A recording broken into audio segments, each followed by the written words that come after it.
Trump walks into the Federal Reserve, pulls a document from his jacket like he's in a Netflix courtroom drama, and calls Jerome Powell's renovation budget a $3.1 billion mess. Ladies and gentlemen, grab your popcorn because the real estate tycoon just tried to flip the Fed. That's right, folks. Today we're diving headfirst into a political showdown that makes succession look like a yoga retreat.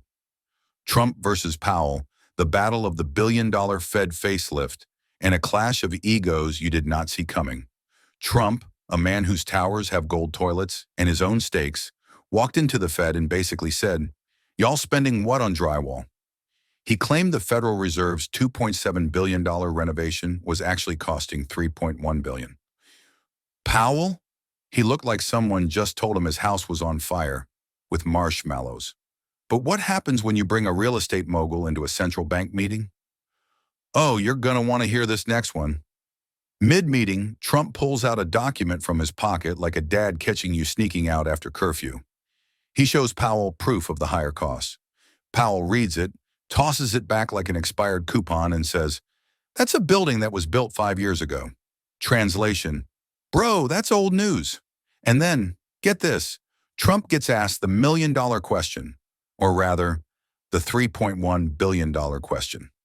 Reporter, "Mr. President, what would you do with a project manager who ran over budget?" Trump, without missing a beat, "Generally speaking, I'd fire him." Yup, he said it, about the Fed, while standing inside the Fed.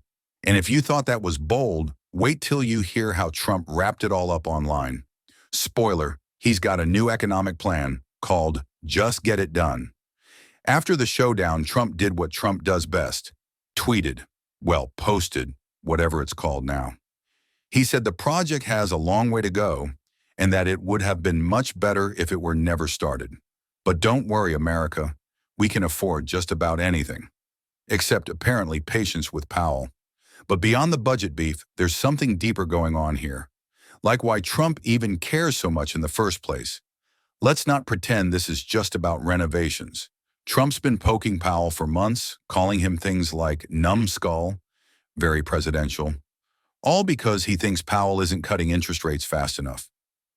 This budget argument, just the latest battleground. But wait, can Trump actually fire the head of the Federal Reserve?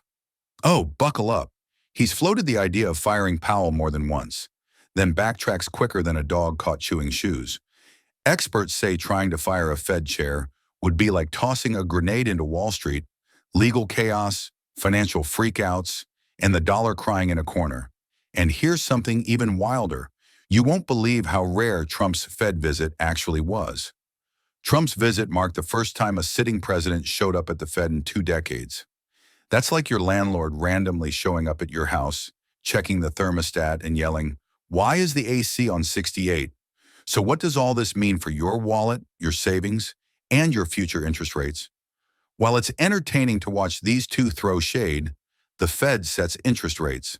That affects your mortgage, your car loan, your credit card debt, and yes, your dreams of owning that overpriced downtown studio. This drama, it's not just DC gossip, it's personal. So how does this end? Let's just say the finale's still in production. Trump versus Powell isn't just a political pissing match. It's a fight over who gets to hold the steering wheel of the U.S. economy. And guess what? You're riding in the back seat.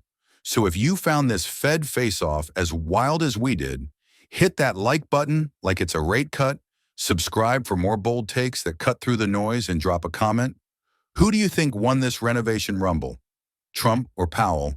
Until next time, stay sharp, stay woke, and remember, when politics meets pocketbooks, you better keep your eyes on the budget and the drama.